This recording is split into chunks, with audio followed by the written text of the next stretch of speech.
God's Will by Jamison P. Derfler. Fade in. Exterior, Valley of Fire, day. A luxury four-door sedan cruises down an isolated desert road. It drifts into a turnoff on the side of the road and comes to a stop. Roane, male, mid-40s, well-built with dark hair, and Freeman, a mid-20s man, get out of the car and walk to the rear of the vehicle. There is light damage on the rear of the car from what appears to have been an auto accident. The trunk pops open as they stand over it, staring down into it. They reach into the trunk, and together they lift something heavy out. Exterior, Valley of Fire, continuous. The bloody body of a woman lands in the dirt, her eyes vacant. Another body lands in front of the woman, this time a bloodied man. Exterior, Valley of Fire, continuous. The two men stand over the bodies. We're done here. Roane heads to the passenger seat. Freeman looks at the woman, Sonia, then glances at Ian, who still breathes, barely clinging to life. Roane? This one's still alive. Roane returns to Freeman's side. Ian helplessly stares at them as Freeman pulls out a gun and points it at Ian. You want me to finish him off? Roane places a hand on top of the gun, directing it away from Ian.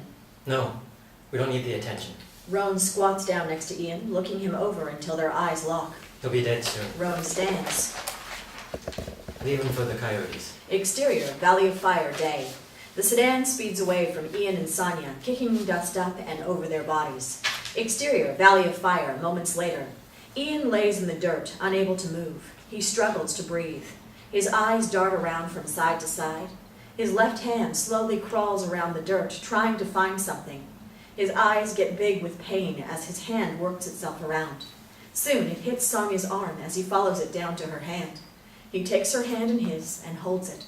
Their wedding bands side by side with their interlocking fingers.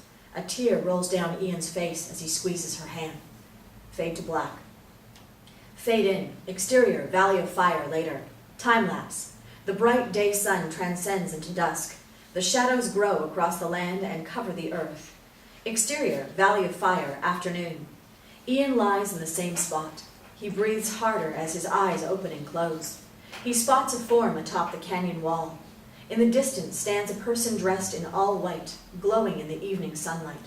The person stands perfectly still, facing Ian. Ian spots another person atop another canyon wall. Dressed also in white, this person too faces him but does not move.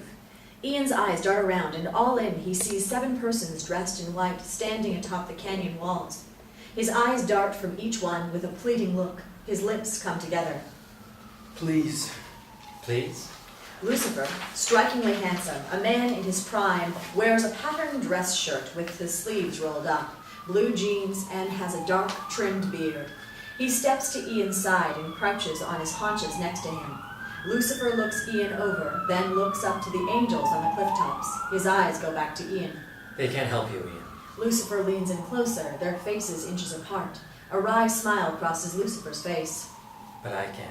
Ian is confused. Lucifer stands, looking down at Ian. Help. Lucifer, in his cowboy boots, paces around Ian. Help? Yes, Ian. I will help you. Lucifer continues pacing around Ian. You see, I know what it is you're going through. Lucifer stops walking. I understand your suffering. I feel your pain. Lucifer drops to his knees, straddling Ian. I can take the pain from you, Ian. Lucifer places a hand on Ian's bloody chest. Ian shudders and gasps as life rushes back into his body, the bullet holes in his chest miraculously healing. I can share this burden. How? Who are you? Lucifer removes his unbloodied hand from Ian's chest, and death once again overtakes him. Ian's eyes get wide, and he gasps for air as life expels from his body. Ian. Ian tries to talk, but Lucifer interrupts him by placing a finger on the cleft of his upper lip. Shh. The answers will come. Lucifer senses something and looks over his shoulder behind him. A large male lion steps out of the shadows and makes its way towards them. Lucifer stands, drawing a line in the dirt with the toe of his boot. The lion cautiously approaches the line. It paces back and forth just on the other side. Life is precious, I know. But it's not the only thing you desire. The lion roars, then defiantly turns and lopes back into the shadows. Is it Ian? Lucifer crouches again near Ian. Lucifer taps his temple, indicating that he knows something. I know how it is you came to be here. Cut to exterior, city, day. Ian stands outside a high-rise office building. He watches the workers inside the offices through the windows. He raises a cell phone to his ear. Hello? Hey, babe. Sonia is seen inside the office building. Sitting behind a desk, paperwork piled up in front of her, Ian watches her from outside the building. What you doing? Working. What are you doing? Watching the most beautiful woman I have ever seen. Sonia looks around the office, not seeing Ian. She looks out the windows and spots him. A smile crosses her face. Does your wife know about her? Ian thinks about it, pursing his lips. I'm pretty sure she does. Lunch? Why not? Interior, office building, day. Sonia hangs up the phone and speaks to the woman at the desk next to hers. My husband's taking me to lunch. I'll be back in an hour. Tell Ian hi for me. Sonia points out the window. Tell him for yourself. The coworker waves at Ian, who waves back as Sonia heads out of the office. Exterior, city, day. Sonia exits the office and walks up to Ian. They kiss. Where to? Anywhere. I'm starved. Sonia takes Ian's arm as they start walking. There's a little hole in the wall, Italian place around the corner. Sounds perfect. They walk off down the street. Exterior, alley, day. Freeman exits the side door of the building, carrying a silver briefcase in one hand and a pistol in the other. He holsters the gun under his jacket as he approaches the passenger door of a parked sedan. Roane sits casually in the passenger seat. Freeman hands him the briefcase through the open window. Any trouble? Nothing I couldn't handle. Roane takes the briefcase and checks its contents as Freeman makes his way around the car to the driver's door. Freeman is about to get in the car when the door to the building bursts open. A small, wiry man in his early 30s with a mop of brown hair stumbles out of the door. He carries a gun and bleeds profusely from a gunshot wound in his side. He raises the gun and fires at Freeman, missing him and hitting the wall of the opposite building. Startled, Freeman quickly gets in the car. Get us out of here! Freeman drops the car in reverse and steps on the accelerator, launching the car down the alley at top speed in reverse. The gunman fires several shots at them as they drive away. None of the shots hit. The man stumbles in the alley and falls, face down. Freeman continues to drive at a high speed. Exterior, sidewalk, day. Sonia and Ian walk arm in arm down the sidewalk, not a care in the world. They cross in front of an alley just as Freeman's car shoots out in reverse. Sonia, walking on the inside of the sidewalk, is hit first, taking the brunt of the impact. Ian is knocked back and to the side. Freeman slams on the brakes and gets out of the car. Ian rolls onto his side, looking for Sonia. She lays beneath Freeman's bumper, battered, bleeding, and dead. Sonia! Ian looks at Freeman, who's walking towards him. What did you do? Freeman stops over top of Ian, glances at Sonia's lifeless body, then back at Ian. He pulls out his gun. You should be more careful. Freeman shoots Ian several times. Cut to, exterior, Valley of Fire, day. Lucifer watches Ian as he reacts to the memory of his and Sonia's demise. There's nothing worse than helplessly watching a loved one killed, unable to do anything about it. Lucifer looks briefly at Sonia. Ian's eyes follow. I felt that anger. Ian looks back at Lucifer.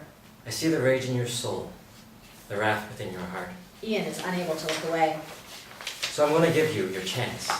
The chance to serve your heart, to mend the ache, to heal the pain. Lucifer places both his hands on top of Ian's head and closes his eyes. So shall it be. Lucifer quickly opens his eyes and removes his hands. Ian cries out, his body shaking. Ian gasps, trying to catch his breath. His wounds disappear and color floods back into his complexion.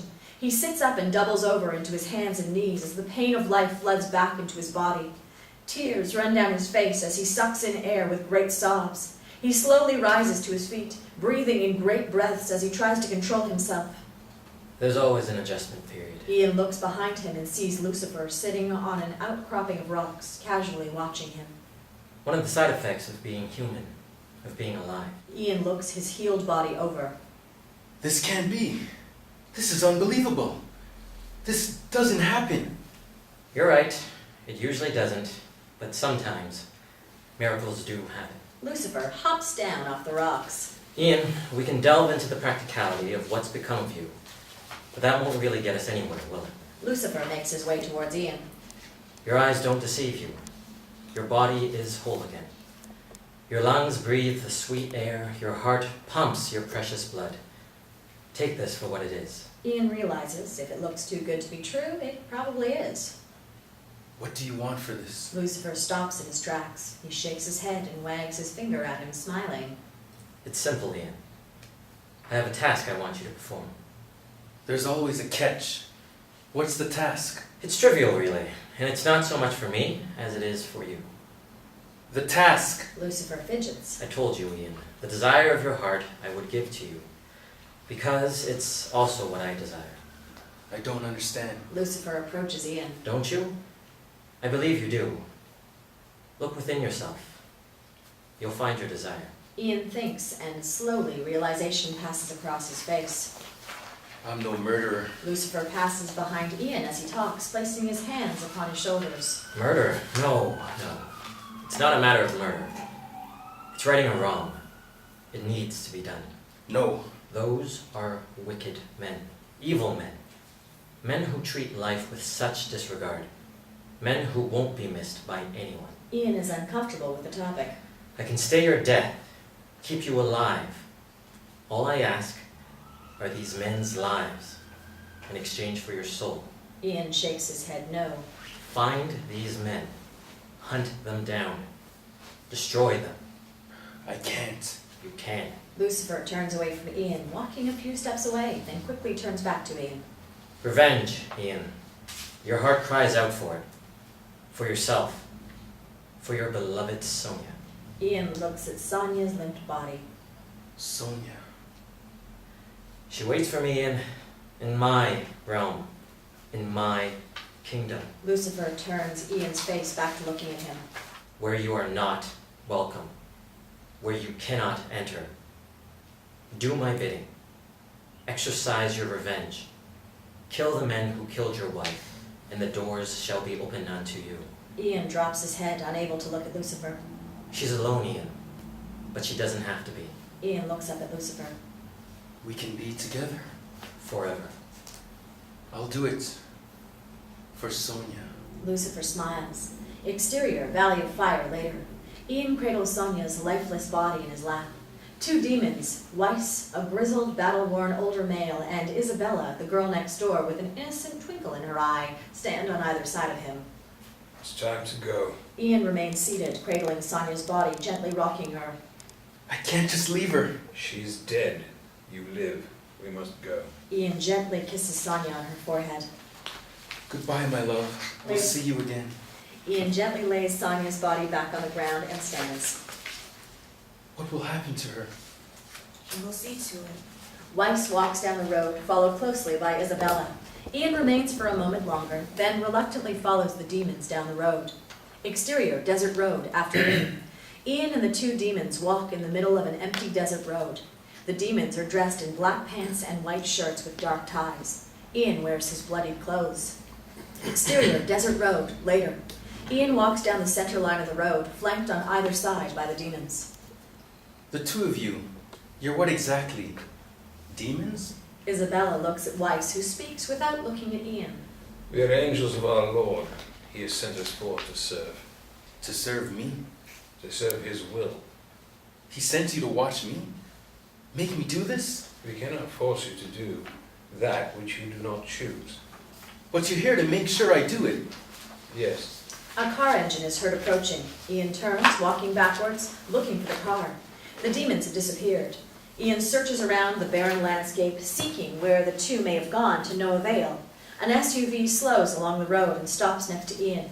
The driver's window rolls down, revealing John, a middle-aged man. You all right there, friend? Ian, confused, is about to respond when the man continues. You look like you could use some help. How about a lift? John motions to the rear of the SUV. Ian glances in, noting a nuclear family in the car. Mary, a middle-aged yet attractive woman, sits in the passenger seat.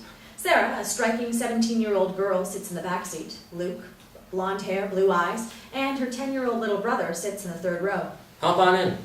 We'll take you where you need to go. Scoot over, Sarah. Make some room. Ian looks around once more. Sure. Ian climbs into the SUV. Interior, SUV, continuous. Ian slides into the back seat of the SUV, sitting next to Sarah. John accelerates down the highway, glancing in the rearview mirror at Ian as he talks. I'm John Smith. This is my wife, Mary. That's Sarah, and our youngest, Luke. Each family member greets Ian warmly, except for Luke, who remains silent. Where are you headed? Ian points straight ahead down the road. John seems to wear a perpetual smile. Right. My goodness, you must be thirsty. Luke, open up the cooler and get the nice man something to drink. Luke leans over the back of the SUV seat and opens the cooler. The contents full of an amazing assortment of sugary drinks and caffeine-laden treats. Juice boxes, energy drinks, sodas, etc. I'll just take a water, if you've got one. Mary can't hide the bewilderment in her voice. Of course, water. Mary and John and Sarah laugh nervously as they look at each other. Ian looks at Sarah as she giggles. Water. Sure, sure. The nice man's out walking in this desert heat in the middle of the day. Of course he wants water. Luke, I think there might be a nice cold bottle of water in there at the bottom. Reach down in there, buddy. See if you can't rustle one up for the nice man. Luke plunges his hand down through the contents of the cooler and emerges holding a bottle of water. He gives the bottle to Sarah, who smiles and hands it to Ian. Everyone smiles and watches him intently as he cracks the top and takes a small drink. Thank you. How in the heck did you end up way out here? Did your car break down? Ian takes another long drink of the cool water before answering. No? Just bad luck, I guess. Bad luck, huh? Bad luck is always followed by good luck. Just look at us. I bet we're the first car you've seen all day. If we hadn't taken this scenic little back road, you'd probably still be out there, roasting like a Thanksgiving turkey. John laughs hysterically at his own joke. Sarah squirts lotion into her hands. A large drop splashes onto her inner thigh. She proceeds to rub the drop in on her thigh. Ian stares at Sarah's leg, momentarily transfixed. Things may get bad, but there's always help. You just have to know where to look. Ian's gaze is broken when he notices from his periphery the striking blue eyes of Luke bearing down on him. Ian looks out the window guiltily. You know, she's right. Our little girl's getting so bright and not so little anymore either. No, she's not. Becoming quite the young lady she is. Stop it. Ian glances from each as they speak. He involuntarily shivers and rubs his arm as cold chills overcome him. Mary notices him shaking. Oh dear, you poor thing, you're freezing him, John. I am so sorry. It's fine. Nonsense. We're in the desert. It's hot out there. I forgot I turned it up so high. You know, the AC on these new cars just works so darn well. John reaches over and turns the dial for the air conditioner. The electronic dial reads 42 degrees before John adjusts it. There you go. You should be fine in a moment. Ian nods his head in agreement. Sensing someone watching him, he glances over and locks eyes with Luke, who has a look of disapproval on his face. A couple of hours and we'll be into town. We can take you wherever you need to be, but if it's all the same to you, we'd like to make sure you're okay and all squared away. That won't be necessary. John looks at Mary. Now, I'm not one to meddle, but you look like you're in some trouble. Mary leans back and touches his knee. Do you really think it was just a coincidence that we're here? Coincidence? Call it divine intervention. I don't understand. I think you do. John smiles at Ian in the rearview mirror. There's always two sides to every coin, just like there are always two roads a man can travel when he's faced with a very difficult decision. You don't have to do it. Ian, flabbergasted and shocked, can't believe what he's hearing. I'm not really... You're not a killer? Just look at you. Probably couldn't hurt a fly, let alone hold the fate of a man's soul in your hands. Watching him gasp for air like a fish out of water, struggling to keep the one thing that is most precious to him, life. Ian is visibly upset and can't believe this conversation is happening, let alone in front of children. You don't understand. It's not like that. Of course it's not like that. It's much, much worse. The guilt you will bear, the shame, the anguish of taking another man's life, extinguishing all his hopes and dreams and desires, never to breathe again, never to laugh, to cry, never to love or be loved. You can't deny them those simple pleasures. I think I want out. It's not worth it. You can't do it. You won't do it. I want to get out of the car. Sarah responds in a sweet, innocent demeanor. 9 levels of unimaginable pain and misery. Wailing, weeping, gnashing of teeth, eternal torment and sorrow. That's all you'll get. Stop the car! The tires screech as the SUV comes to a skidding stop in the middle of the road. Ian climbs out of the SUV. John rolls his window down, speaking to Ian. You take care now. John waves his hand out the open window as the SUV drives off down the open road. Exterior, motel, night. A small rundown motel on the side of the little-used highway. Interior, motel, night. Ian stands at the front counter of the motel, his clothing still covered in dried blood and riddled with bullet holes. The motel night manager stares at him. Ian looks down at his ragged shirt and pulls it away from his body, then looks up at the motel manager. Bloody nose? The manager places a key on the counter without blinking or taking his eyes off Ian. $29.95. Ian nods his head yes and thumbs through the cash in his wallet. Exterior, motel, night. Ian exits out of the motel office. Isabella sits off to one side, drawing symbols in the dirt with her finger. Wice stands near the entrance of the motel office, attentive, eyes scanning and searching everything they fall upon. He doesn't look at Ian, but rather continues to scan the horizon line. Oh, look who finally decides to show up. Neither demon responds, nor pays attention to Ian. Got a room? As he displays the key for the two demons to see, Wice doesn't look at him. Isabella glances up and smiles before going back to her doodling. Ian palms the key. Right. Ian heads for the room. Neither demon moves. Interior, motel room, moments later. The door to the motel room opens, and Ian stands in the doorway. He flips the light switch on. Nothing happens. He tries it repeatedly a few more times to no avail. He walks into the room and stumbles about, trying to find a lamp. Isabella appears in the doorway. She flips the light switch on, and all the lights in the room turn on. Surprised, Ian stops fumbling about and looks at her. She plops herself down on one of the two beds in the room. Arms and legs spread to her side. She moves them around as if making a snow angel. She thoroughly enjoys the sensation. Ian watches her with a puzzled look, then closes the motel door.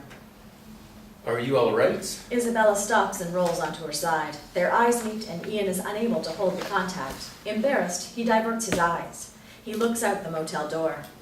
Where's the other one? He looks back at Isabella, who rolls on her back. Wice is outside. Ian shakes his head in a that's obvious gesture. What's he doing? What he does? Watching. Watching? Okay. Ian turns to shut the door and is startled by Wice standing in the doorway. Ah! Wice stares at Ian, unblinking. I'll be out there, watching. I got that. Wice moves away from the door as Ian closes it. He crosses to the bathroom. I need a shower. Isabella sits up on the bed, turning the TV on. She flips through the stations, watching each one with great interest. Ian pauses in the bathroom doorway, watching her. Then he enters, closing the door behind him. Interior, motel bathroom, moments later. Ian stands in the shower. Dried blood washes from his body, revealing clean, smooth, undamaged skin. He caresses his chest as he examines where now non-existent bullet holes once were. Interior, motel room, later. Ian, hair still dripping wet, exits the motel bathroom wrapped in his towel. The sound of TV stations being changed greets him. He stops just outside the bathroom and notices Isabella sitting on the motel bed, surrounded by junk food and candy. She is still flipping through the channels and pays him no heed. A stack of folded clothes sits on a small table just outside the bathroom door. Ian picks them up, holding the shirt up to himself. A perfect fit. Isabella? Where did these come from? Isabella looks at him, then back to the TV. She shakes her head no. Oh no. Where's Wice? She shrugs her shoulders. Why are you here? Isabella turns, looking directly at Ian, a huge smile crossing her face. To help. Of course. Isabella continues to stare at him, eyeing his bare chest and torso. Feeling self-conscious, Ian scoops up the clothes and clutches them to his chest, covering his bare body. He quickly slips back into the bathroom. Isabella leans over on the bed, watching as he disappears. Exterior, motel, night. Ian exits the motel room and walks towards the front of the motel. He doesn't get very far before Wice falls in step with him. Taking a late night stroll? Ian keeps walking without looking at him. Thought I'd get a drink. Is that wise? Ian ignores him and continues walking. There are things at work here you don't understand. Things you must guard yourself against. I'll be fine. Of course you will. Wice stops walking as Ian continues towards the bar. Ian glances over his shoulder to see if Wice follows, but Wice remains standing like a sentinel, bathed in darkness. Interior, bar, later. Ian steps into the dimly lit, quiet, down-and-out bar. He crosses to the bar and takes a seat. What can I get you? Beer. As the bartender pours the beer, Ian takes the opportunity to get a better look around. An old man, definitely a regular, sits at the far end of the bar. Two cowboys shoot pool. A man and a woman kiss in a booth. The front door opens and John and his family step in. Ian immediately recognizes them. No. The bartender places the beer in front of Ian. What? Ian looks at the bartender, confused. You asked for a beer. You got a beer, now pay for it. Ian quickly lays a 20 on the bar. The bartender's big mitt of a hand swallows it up. No children allowed. Suffer little children, and forbid them not. John smiles at the bartender, who stands as if dumbstruck. Yeah, okay. John and his family make their way into the bar, heading straight for Ian. You got a back way out of here? No? Bathroom? The bartender points to the far end of the bar. Ian quickly slides off his stool and makes for the bathroom.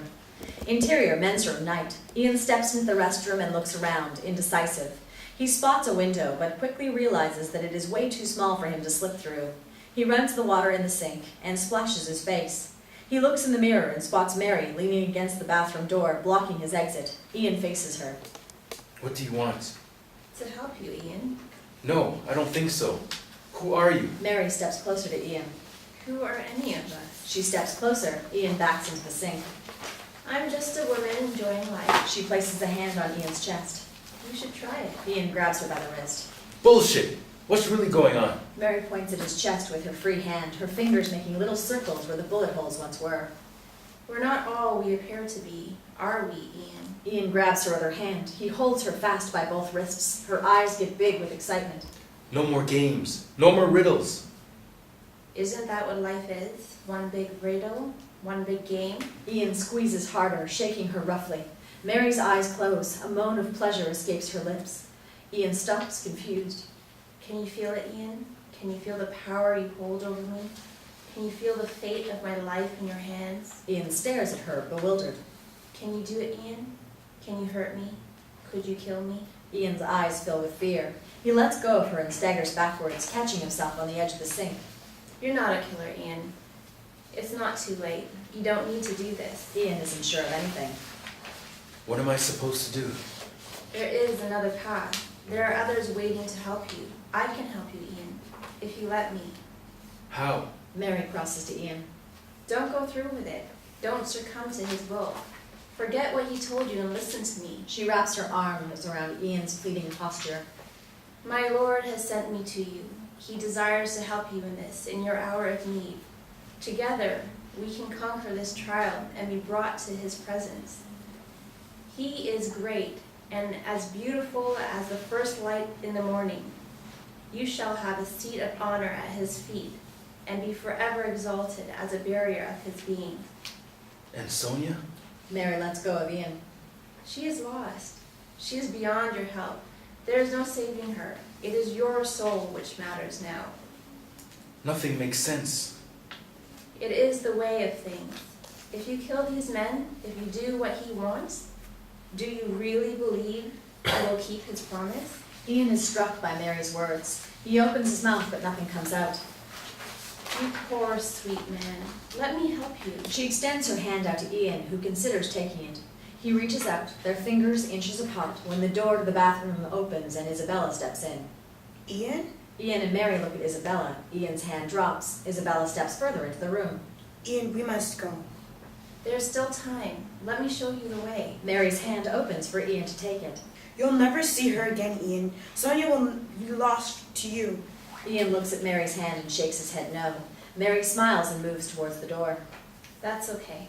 I was just leaving. Mary and Isabella stare each other down as Mary slips out of the door. Isabella moves over to Ian, taking his hand. She leads him toward the door. Ian stops her. Isabella, what's going on? You must be strong, Ian. Stay the course. The answers will come. Isabella leads Ian out of the bathroom and through the bar to the front door. As they pass the family, now seated in the booth, John raises his glass and toast to Ian. Isabella and Ian exit. Interior, motel room, night. Ian lays on one of the beds, asleep and alone in the room. Moonbeams sweep through the window as Ian's breathing breaks into silence. A dark figure approaches his bed. It stands next to Ian, looking down at him. Ian rolls over in the bed and opens his eyes, staring up into the face of the figure. Sonia stands over Ian, bloodied and pale. Ian? Ian sits up in the bed. Sonia! Interior, motel room, day. Ian sits up in the bed. Sonia! Ian is in the motel room. Isabella sits on the other bed watching TV. She looks at him as he realizes he was dreaming. How long was I asleep? Long enough. He won't be happy. The motel room door bursts open and in steps Wice. We must go. Isabella quickly stands, filling her pockets with whatever candy and junk food she can carry. Ian gets out of the bed. Why? Where are we going? It is time. Time? Time for what? Time for breakfast? Time to go to work? Time for you to tell me what in hell is going on here. Ian is becoming increasingly agitated. Not in hell, but of hell.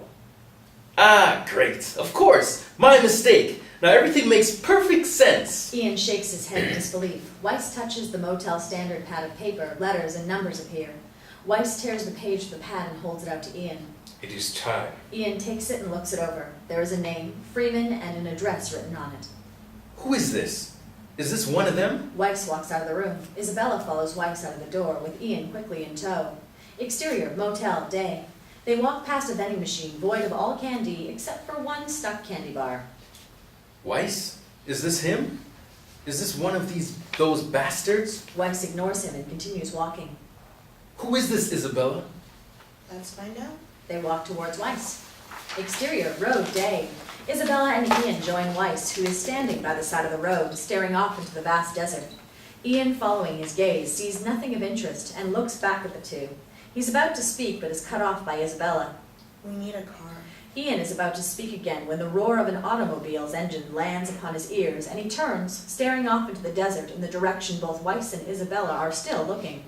A car appears and rounds their position and stops out in front of the bar. Wice and Isabella head to the car. The driver hops out and heads into the bar. Ian sprints ahead of Wice and Isabella and blocks their path. What are you doing? We need a car. There is a car. Wice makes to move past Ian, but Ian stops him. We can't just steal a car. Why not? Because it's wrong. Wrong? Wice continues walking to the car. Ian chases after him.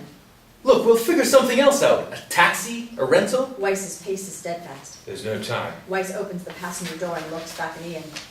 Sometimes the rules are broken to serve a greater purpose. Now get in the car. Ian looks at Isabella. I do what he says. Isabella climbs in the back seat of the car. Ian moves to the passenger door and is about to climb in, but Wice climbs into the passenger seat and closes the door. Wice stares straight ahead as Ian gets agitated. Seriously? What is his problem? Isabella smiles at Ian from the back seat of the car, her windows down. We don't drive. They don't drive. Of course they don't. Why would they? The driver comes out of the bar and spots them. Hey! Time to go. Ian scrambles around the car and gets in. He frantically starts feeling under the steering column. What are you doing? Trying to hotwire the car. Wice points the ignition with the key in it. Try the key. Ian starts the car up, throws the transmission into reverse, and peels out as he backs up.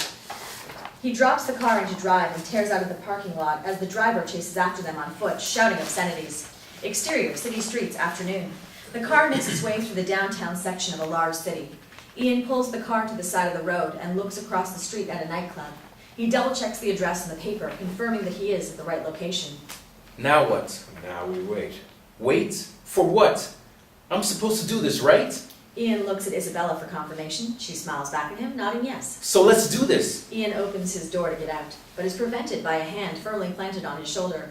Irritated, Ian looks at Wice. Wice points a finger past Ian at the building. A sedan pulls up in front of it. Several men, including Freeman, get out of the car and enter the club. The doorman immediately recognizes the entourage and grants them entrance. Ian looks to Wice and Isabella. Okay, let's go. Neither move. Oh, I see. More waiting. Damn it. He's right there, right in there. Ian motions to the club. He killed Sonia. We must wait. No, I'm doing this, with or without you. Ian eyes them in a last-ditch attempt to get them to go with him. Neither moves. Fine, I can do this. Give me a gun. Wice cocks his head and looks at Ian. You don't have a gun? Ian looks to Isabella, who smiles at him. Oh, come on. How am I supposed to kill him? That's what I'm supposed to do, right? And the two of you are here to help me? So what do I do? I couldn't say. Maybe I'll just use my bare hands then. He may expect you to. Ian can't believe what he's hearing. What? Holding a man's life in your hands makes it much more personal. Ian gets out of the car. He leans in on the open window. That man dies tonight. I hope your lord is paying attention. Ian heads to the front door of the club. He is always watching, Ian. You can be sure of that. Ian shrugs it off and walks to the door of the club. The doorman, Big Jim, is a bear of a man. Nearly 7 feet tall and just as round, Jim even looks like a bear. Big Jim places a hand on Ian's chest, preventing him from entering. Going somewhere? Yeah, inside. No, you're not. I'm supposed to meet someone here. I don't think so. Freeman. He's expecting me? Big Jim steps up to Ian, towering over him. You're really starting to bother me. We're closed. You got it? Ian's hands clench in fists as he desperately tries to think of a way past the doorman. Get the fuck off my step. Big Jim pushes Ian away from the door. Defeated, Ian trudges down the sidewalk. He comes to an alley separating the club and the adjoining building. He glances back at the car. Wice and Isabella are still in it. Ian steps into the alley. He follows it down, looking for a door which may lead to the club. Before long, he spots a metal door that looks promising. Hastening his steps, he closes the distance to the door. Suddenly, the door bursts open and a man stumbles out, falling to the ground. He's followed by Freeman and 2 other men. Ian is startled but unseen. He dives behind a dumpster, his heart racing. As he hides, he spies what's happening. Come on, man. It's not like I wanted to do it. Freeman circles the man on the ground, then turns his back to him, walking towards Ian's hiding spot as he talks. Tough shit. What's done is done. You made a choice and now you reap the consequences. Freeman stops walking and pulls a gun out of his pants. Freeman! Not like this, man. We can talk about this. I can fix this. You know I can. Freeman is only 1 step away from discovering Ian when he turns and walks back to the man on the ground. He kneels down next to him. You know, I believe you. You can fix this, can't you? Yeah, man. I can. Like I said, just give me a chance. Bang! Freeman shoots the man in the head. Blood and brain cover the back of the alley. Freeman stands up, putting the gun away. No more chances. Freeman heads back into the building, but he is beaten to the door by his 2 thugs. Where are you 2 going? Huh? Clean this mess up. We need supplies. Freeman looks up and down the alley. Alright, make it quick. The 3 go inside the building, the door closing shut behind them. Ian bolts down the alley. He slows as he approaches the street, then leans up against the wall and vomits. As he stands up, Wice is leaning against the wall next to him. Feel better? Ian looks at Wice, then walks away from him. Wice falls in step next to him as they exit the alley. He has a plan for you, Ian. This wasn't it. A plan for me? Wouldn't it be a lot easier if you just told me what that was? They start crossing the street to the car. Isabella leans against the rear of the car, eating a candy bar. Doesn't work like that. Ian stops walking and stands in the middle of the road. Would you mind telling me how it does work? There are rules that even we must abide by. Rules which can't be bent, can't be broken. Cars streak past the 2, horns blaring. Damn your rules. You play your party and you stay the course. If it is his will, it shall come to pass. Ian crosses the street to the car. Can you even hear yourself? You're making no sense. It's like you're talking in code. Ian turns around and heads back toward Wice. I don't A understand. speeding car is on a collision course with Ian. Ian! Ian has just enough time to see the car before it runs him down. He throws his arms in front of his face. The car is suddenly jolted perpendicularly away from Ian, tires screeching, where it comes to a stop. Ian looks from the car to Wice. Wice stands in the road, his arm extended towards the car, palms up. Holy sh... We must leave. Wice crosses to Ian. The driver of the other car gets out and looks at Ian. Is he okay? Wice grabs Ian by the arm. Now. Wice drags Ian to their car. The driver, in stunned amazement, checks himself, realizing that he is unharmed. Ian drops in behind the steering wheel and speeds off down the road. As their car disappears down a distant road, the SUV driven by John slowly drives by the accident scene. Exterior, city, later. Adrenaline races through Ian as he maneuvers the car through the city streets. Interior, stolen car, continuous. You want to tell me what that was? Wice watches the road. Turn left here. What? Wice points at the upcoming intersection. Left. Ian makes the left-hand turn. What did you do? What can you do? Take a right. Ian is getting visibly agitated as it translates into his erratic driving. He makes the turn. What can you do, Wice? Wice does not answer, nor acknowledges Ian's questioning. Isabella? What is he capable of? What are you capable of? Isabella is uncomfortable with the questions and looks to Wice for help. Wice watches the road unflinching. We are capable of great many things. Things you can scarcely imagine. Things you can't yet comprehend. He is unfaltering and we are his emissaries. Through us and through you, his will be done. Ian's anger rises. Enough already! Somebody better give me a straight answer or I swear! Pull over. Wice looks at Ian. Pull over, right here. Ian pulls the car over the curb. They sit in an older neighborhood in front of a single-story brick home. Wice and Isabella both get out of the car. Where are you going? Wice? Isabella! Ian turns the car off. Leave the keys. Ian leaves the keys in the ignition. Wice and Isabella walk down the sidewalk. Ian scrambles to catch up to them. Exterior, old neighborhood, evening. Ian catches up to Wice and Isabella. Where are we going? No answer. Look, this is all a bit much, okay? This isn't normal for me. I don't deal with this kind of thing on a daily basis like you. Forgive me for freaking out, but I think cutting me a little slack wouldn't be such a bad thing. Isabella breaks from the group and gleefully prances through the sprinklers of a home's front lawn. Ian stops in his tracks, watching Isabella circle and jump through the sprinklers. No, Ian looks from Isabella to Wice. it wouldn't be a bad idea. Isabella, we have work to do. Wice crosses the road. Isabella hurries after him. Ian sprints to catch up. They walk off down the street. Exterior, Ian's house, night. Wice, Isabella, and Ian approach the front door of a well-to-do suburban multi-storied home. The neighborhood is composed of upper-middle-class homes, quite a contrast to the old neighborhood where they abandoned the car. Interior, Ian's house, night. The front door opens and Ian steps in, followed by Wice and Isabella. Isabella and Wice pass by Ian on either side of him and make their way into the home. Ian remains standing in the doorway, unable to go any further. He looks around the room. Each item he sees calls up a memory of Sonia. His eyes land on the piano in the corner of the room. Cut to interior, Ian's house, day. Ian sits at the piano playing a song. He is playing well until he hits a certain part of the song and messes up. He repeats the section several times, never getting it right. A slender hand descends onto the keys and plays the section perfectly. Ian follows the graceful hand up the slender arm to Sonia's face. She smiles down at him, then takes a seat next to him. She starts playing. With an encouraging look, Ian joins in. They play a duet together. Sonia strikes the last note as it reverberates throughout the house. They look into each other's eyes and then passionately kiss. Ian lifts Sonia up, sitting her on the keys. An unflattering chord rings out as they continue to kiss. Ian? Cut to interior, Ian's house, night. Ian is startled when Isabella places a hand on his shoulder, bringing him back to reality. Ian, Ian stares at the empty piano. Yeah? you have a beautiful home. Isabella skips off down the hallway. Ian closes the door and makes his way across the rooms, stopping at a bookcase. Sitting on a shelf is a photo of Ian and Sonia. He gently picks it up and stares at it. Cut to exterior, cafe, morning. Sonia sits at a cafe table on the patio of a quaint coffee shop. Ian, carrying 2 cups of coffee, sits opposite her. He places a cup in front of her. She quickly takes his hand in hers. I love you. A huge smile crosses Ian's face, yet he doesn't speak. You know, you are supposed to say it back to me, especially now that we're married. I know, and I will. 1,000 times over. From now to eternity. I will always love you. They kiss across the table. Sonia pulls out a small camera and points it at them. Smile. She snaps a picture. Cut to interior, Ian's house, night.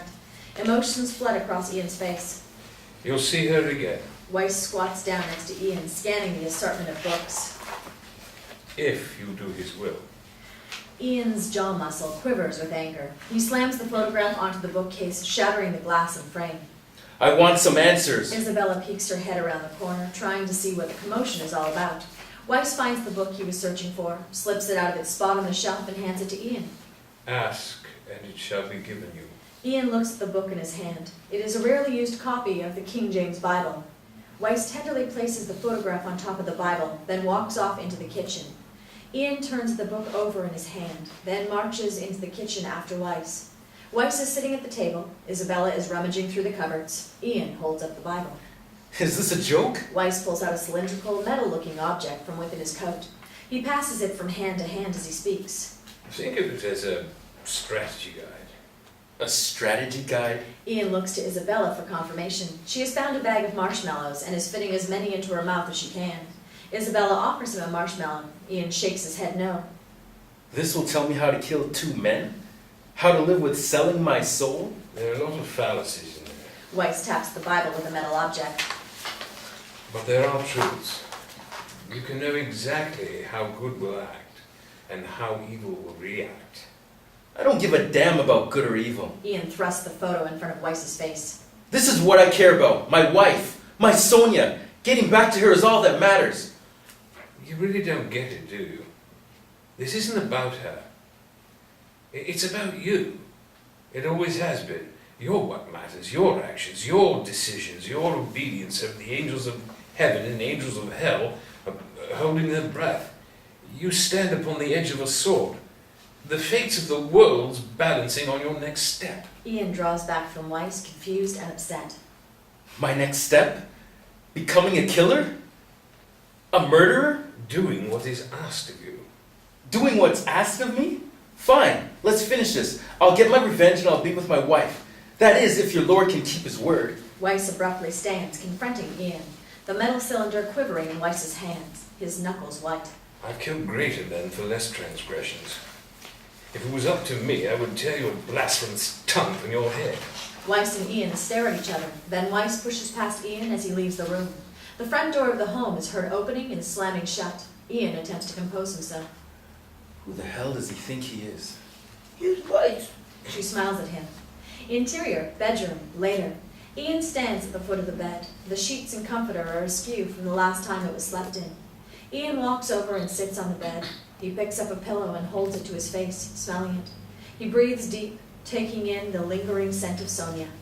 He lowers the pillow and is startled to see Isabella sitting next to him, watching. Jesus Christ! Isabella's eyebrows raise and her eyes look up and around the room. He's not here. Ian hesitantly looks around, then back at Isabella. What are you doing? Nothing. It doesn't matter. He puts the pillow back in place, gently smoothing out the case. He turns his attention back to Isabella. What do you want? Isabella holds up the Bible. You forgot this. Ian reluctantly takes the book. Isabella pulls her feet up on the bed, tucking them under her, no intention of leaving. Don't you have somewhere else to be? Something else to do? No, No? Fine. Then you can answer my questions. if I can. What's his problem? He is scared. Scared? Of what? Anything. Ian digests this for a moment. What did he mean when he said it was always about me? Isabella fidgets, uncomfortable with the question. I'm not supposed to say. Ian turns Isabella's face to his, their eyes meet.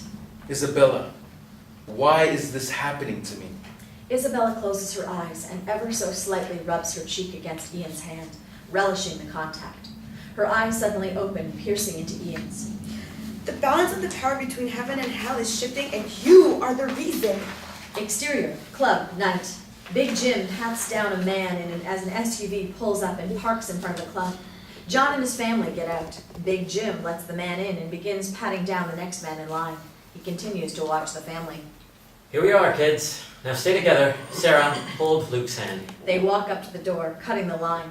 John is in the lead. John grabs the doorknob to open the door, but Big Jim puts his hand on it, preventing him. You've got the wrong place. Ain't no Waffle House here. John gives Big Jim an unusually large smile. Ah, breakfast for dinner. Now that sounds good. Belgian waffles with strawberries and whipped cream. Yes, sir, that does sound good. This place isn't exactly family friendly. I suggest you get back in your car and keep driving till you see a Banana Republic. Perhaps if I knock, John knocks on the door. it will be open to me. Big Jim looks quizzically at John, then the rest of the family. Interior, bedroom, continuous. Ian pulls his hand away from Isabella. I'm the reason? Ian stands. No, I have nothing to do with that. I just want to be with my wife. You have everything to do with it. You are the deciding factor. By what you choose, what you do. Isabella takes Ian's hand. Sit. Isabella pats the bed next to her. Ian sits. She points at the Bible. Open it. Ian opens the book. Isabella points at a verse, Revelations 12:7. There was a war in heaven between God and the morning star. The angels were divided. The spirits of man were divided. Those of the lights fought against those of the darkness. Isabella flips the book to another page. She points at Isaiah 14:4.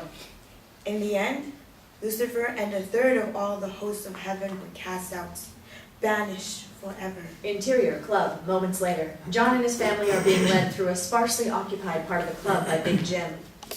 Music can be heard coming from nearby. Freeman, flanked by 2 bodyguards, rushes across the room to where they are. What the fuck is this? They're okay. Shut up. They're here to see you. I'll deal with you later. Freeman motions at the family, addressing his bodyguards. Get them out of here. Mary steps forward, a pleasant smile on her face. Fear not, Freeman. We bring you tidings of great joy. Freeman is taken back. Interior, bedroom, continuous. Ian looks up at Isabella. I don't see what I have to do with that. Isabella closes the Bible, placing it on the bed next to them. 2/3 of the hosts of heaven followed God. You followed God. For the spirits of heaven that fought for God would be born upon the earth as men. What you had fought for was given to you. Free will. Isabella gets closer to Ian, occasionally touching him. Choices? Exactly.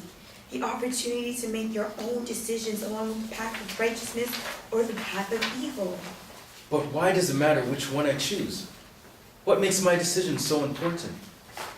When you pass beyond this world, you will stand before the throne of God at your judgment day. He will decide your fate. Eternity in your paradise or an ending torment in hell. As the hosts of heaven are born and die, some go to heaven, many go to hell. The hosts of heaven are dwindling. The hosts of hell continue to grow. Isabella takes Ian's face in her hands. Your soul straddles the line. Follow the fallen, you'll tip the scale. Hell's hosts will outnumber heaven's. The balance of power will be shifted. The morning star will reign. Interior club office later. Freeman sits behind a desk. The family sits and stands opposite him. Low thumping dance music can be heard coming from somewhere below the office. You have proof he's alive? We are proof. Freeman looks at each of them. His gaze falls on Luke and stays there for a moment. Then he looks back at John. Why tell me? What do you want out of it? We are simply here to prevent a man from making a great mistake. Freeman sneers. Bullshit. What is it, money? Drugs? Sex? What's your fix? Whatever it is, if you want me to believe you, then you're gonna need to do a hell of a lot better than just your word. We could have said any of that at any time. You'll just have to keep an open mind. We trust you'll do the right thing. Good evening, Mr. Freeman. The family walks out of the office. Interior bedroom continuous. Ian takes Isabella's hand from his face. Let me get this straight. I go to hell and the devil has more souls than God? Isabella nods her head yes. And if I don't go to hell? Then God will still control the power. What about everybody that died after me? There's got to be dozens of people around the world dying each minute. Don't they count? Oh yes, they count. But your soul is next in line for judgment. Isabella touches Ian's chest. Your body has been suspended, momentarily prevented from dying. But your soul is in limbo, waiting for judgment. And it cannot be judged until your body is committed back to dust. It waits in line. And the longer you wait, the longer every other soul after you must also wait. That's why he came to me. Why he wants me to do his will. Why he sent you to me. Isabella slides her body closer to Ian's. I'm here for you, for whatever you need. Isabella leans over and passionately kisses Ian. Ian is taken aback. Isabella. Wice stands in the doorway, witness to the act. Isabella rushes from the room, pushing past him. Wice stares at Ian, fuming. Wice, Wice abruptly turns from the room and storms off after Isabella, leaving Ian sitting alone on the edge of the bed. Exterior, alley, night. Freeman comes out of the club into the alley. He holds a cell phone. He paces in the alley as he waits for an answer. Yo, it's me. We've got a problem. Freeman slips in a puddle of blood that his men didn't clean up. He almost falls but regains his balance. He looks at the bottom of his shoe, now covered in blood. Fuck! Freeman looks at the phone. So, no, not you. Right. A double tap in the desert. Freeman tries to wipe the bottom of his shoe off on the step outside the club door. Looks like the coyotes didn't finish the job. Exterior, Ian's house tonight. Ian cautiously approaches the front door. He stops in the doorway, peering out into the night. He spots Wice, standing sentry in the shadows of the home. Ian warily walks over to him. Where is she? God knows. I'm not entirely sure what happened back there. What happened is forbidden. Ian quizzically looks at Wice. Forbidden? For her? For us. For our kinds. Especially for my kind. Will she be okay? Wice looks out at the cityscape for a long time. He had a reason for sending her. She'll be fine. Ian sizes Wice up. You don't like her being here. It's not for me to like. She is here. She is my responsibility as much as you are. You're in charge then? You call the shots? Wice looks at Ian. Have you learned nothing? Wice looks away. This is Isabella's first assignment. She is under my care. She is my responsibility. I was to guide her and watch her.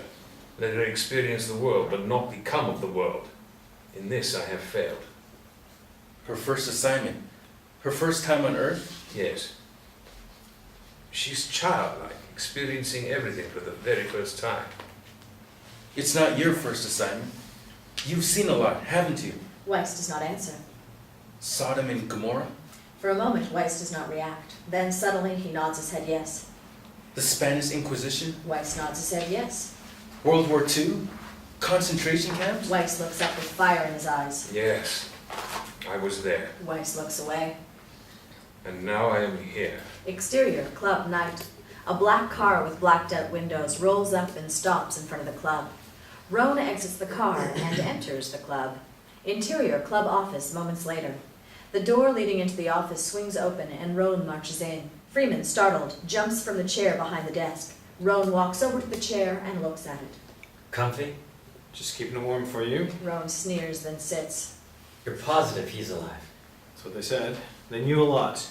Details. Who exactly are they? Freeman scratches his head. I'm not sure. What are you sure of, Freeman? Freeman takes a moment to think about his response. They were weird. Weird? How? Freeman is antsy. They were happy and nice. Almost overly nice. They smiled constantly. Roane taps the arm of the chair. You trust them? He gave me his word. Roane stops tapping. Well then, let's welcome this. Ian, back to town. Exterior, Ian's house, moments later. Ian stands near Wice, unsure of what to do. Do you have a weapon in the house? A gun? No. I've never owned one. Never thought I needed to. You live by the sword, you die by the sword. Perhaps you should go look for Isabella. Ian looks down the street. Do you think she's in trouble? Wice looks down the road, then at Ian. No. But you should go find her and bring her back. You don't like me, do you, Wice? No, I don't. Why? You should go look for Isabella. Wice walks past Ian and into the house, the front door remaining open. Ian looks up and down the street, then decides to head down the street in the direction Wice was looking. Interior, sedan, later. Freeman drives the car. Roane rides in the passenger seat. Roane checks his pistol, then tucks it under his coat into his shoulder harness. Ian Johnson. He contemplates the name. Why are you causing me so much trouble? Freeman looks at Roane, not sure if he should answer. He thinks better of it and continues to drive. Exterior, road, night. Ian crosses down a sidewalk, looking for Isabella. He gets into a crossroads and, without so much as a blink, he rounds the corner, continuing on his walk. Headlights from a car appear behind him and steadily approach. Ian doesn't pay the lights any notice and continues half-heartedly looking for Isabella. The SUV pulls alongside Ian. The driver's window is down, and John leans out as he drives a steady pace next to Ian. Ian! Ian stops walking. The SUV stops. Ian recognizes John. He quickly looks from side to side, realizing they are alone on this stretch of road. What do you want? John smiles wide. To help, of course. Ian continues walking. John parallels him. I don't want your help. Ian, you need our help. The companions you travel with, they will only lead you astray. Leave them out of this. Ian speeds up his walk. John matches him. Come, Ian. We have much to discuss, much to tell you. Let us return to your home and talk this through. There's nothing to talk about. Undoubtedly, you are aware of your predicament. You must realize you can't, in good conscience, go through with it. Come with us. Let us show you the light of our Lord, for it is bright and glorious. He favors you, Ian. He understands your actions, the deception you have been led to believe. Ian stops walking and faces John. Then he understands why I have to do this. Mary leans over from the passenger seat. Ian, let us take you home. Ian doesn't respond. There are dark forces about, things not of this world. They are here for you, Ian. We can help. Let us guide you. The driver's side passenger door opens and Sarah steps out. Ian takes a step back. Sarah motions for Ian to get in the car. Come on, Ian. We'll give you a lift home. I bet we can even answer some of your questions you must have. Ian considers it. They haven't told you everything, have they? Ian looks at Luke, who watches him. No, they haven't. Ian looks back at John. But they've told me enough. Ian turns and continues walking down the street. John accelerates and comes alongside Ian. For the first time, John doesn't have a smile on his face. You're making a terrible mistake. The SUV drives off, leaving Ian standing alone on the sidewalk. Exterior, Ian's house, night. The sedan parks across the street from Ian's house. The front door of the house is wide open, light spilled out onto the porch. Door's open. I can see that. Go see if he's in there. Oh, I don't like this. Roane grabs the handle of the gun that is tucked into the front of Freeman's pants. The audible click of the gun being cocked echoes inside the car. See if he's in there. Roane slowly wiggles the gun around. All right. Roane pulls the gun out of Freeman's pants and uncocks it. He turns it around in his hands and presents it, handle first to Freeman. Freeman tentatively takes the gun. He swings the door open and gets out. And Freeman. Freeman looks at Roane. In and out. No one gets left for the coyotes this time. Freeman nods his head in understanding. He tucks the gun back into his pants as he crosses the street. He cautiously approaches the open front door. He peeks in, draws his gun, and steps into the house. Exterior, road, night. Ian walks down the sidewalk, not looking for Isabella anymore. He's absorbing everything John told him and is startled by Isabella calling out to him. You lost? Ian stops and looks at Isabella. She sits on a green power box that is putting off a low, constant hum. You could say that. When sent you to look for me? Ian walks over to Isabella and takes a seat next to her. Yeah. He's worried about me? I think he's more worried about me. Or what he might do to me. They sit in silence. Are you afraid, Ian? Of Wice? Just afraid. Ian looks at her for a moment before answering. Yeah. I am. Me too. I've never really been afraid before. I fear God, but that's different. They sit in contemplation. Exterior, Ian's house, moments later. Freeman is seen walking around in the house, then exits out the front door, leaving it open like he found it. He tucks the gun away and walks back to the sedan, climbing into the driver's seat. No one there. You sure? Yeah, check the house. The yard, nothing. Looks like he was here, but he must have gotten tipped off and slipped out. In a hurry, too. Roane stares at the house. All right. We put Big Jim on him. Watch the house for movement, see if he comes back. Freeman agrees. Get me out of here. Suburbs creep me out. Freeman starts the car and pulls away from the curb. Wice steps out from around the side of the house, watching the sedan drive away. Exterior, road, later. Isabella looks right at Ian. I don't like feeling afraid. I didn't think you're kind. You really felt anything. Isabella gets up and starts walking the way Ian arrived. Ian hops up and hurries after her. Isabella, wait. Ian falls in step next to Isabella. What are you afraid of, Isabella? Isabella flinches uncomfortably. What scares you? Isabella stops and looks at Ian. You do. She starts walking again. Exterior, Ian's house, night. Wice stands sentry outside the home. The front door is still open. He peers out into the night, sensing something. He is tense, ready to spring into action, but nothing triggers him. Exterior, road, continuous. Ian catches up to Isabella again and walks silently at her side. He glances at her. Isabella? They continue to walk. Isabella won't make eye contact with him. I was sent here on a mission, one without momentous significance. Isabella looks at Ian. I think I failed. I have failed you. I have failed Wice. I have failed him. They walk in silence. Exterior, Ian's house, moments later.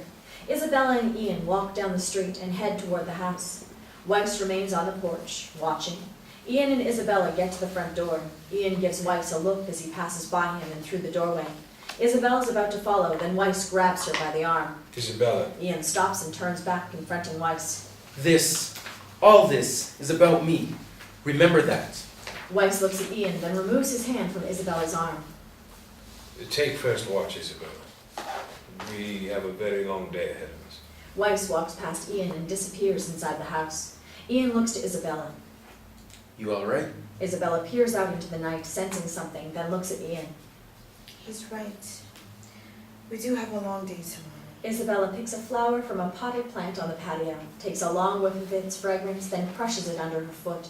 Ian watches her, then turns into the house, closing the door behind him. Interior, Ian's house, morning. Ian lies asleep in his bed, still fully dressed. Wice shakes Ian awake, startling him. He glances around, orienting himself, spotting Isabella standing in the doorway to the room. The sun has not come up yet, and the room is still cast in shadows. What time is it? Early. We must go. We can take the car in the garage, yes? Ian nods his head yes. Wice exits the room. Ian looks questioningly at Isabella. Are you hungry? Isabella smiles at Ian. Interior, diner, morning. Ian, Isabella, and Wice sit in a booth in a family-style diner eating breakfast. The clock on the wall shows that it is 6:15 a.m. Isabella pours more syrup on top of her already drenched plate of food. Ian finishes the last bite of his bacon, while Wice sits at attention with only a glass of orange juice in front of him. Wice looks at the clock, staring at it for several long seconds. He speaks without looking from it. He will be leaving soon. We must be there to meet him. Me too. Wice looks from the clock to Ian. The one they call Freeman. His hour is up. Isabella and Wice get up from the booth. Ian follows. Wice looks at Isabella and nods his head at her. She immediately heads towards the front door. Pay the bill. Ian watches Isabella until she bellies up to the breakfast bar next to a man in a suit and inquires about something with the waitress behind the counter. Ian pulls some cash out of his pocket and leaves it on the table. Walk with me. Ian falls in step next to Wice as they head towards the front door. Isabella chats up the man at the breakfast bar, obscuring his eyesight of Wice and Ian. Take the briefcase on the floor. Ian notices a briefcase sitting on the floor next to the man in the suit. What? Why? Do it now. Ian grabs the case as they walk past the man, who remains none the wiser. Ian and Wice walk out of the restaurant. Exterior, diner, day. Ian and Wice sit in a small SUV that is parked in the diner's parking lot. The briefcase rests on the rear seat. Before too long, Isabella walks out of the diner and gets in the car. Clutched in her hands are several flavors of jelly packets. We can go now. Ian looks back at Isabella as she opens a jelly packet and eats the contents using just her fingers. Where do we go? Back to the club. He will be leaving soon. Ian drives the SUV out of the parking lot. Exterior, club, morning. The city street is quiet this early in the morning. Ian eases the car over to the side of the road, some distance away from the club. Give me the case. Isabella hands it to him as she polishes off the last jelly packet.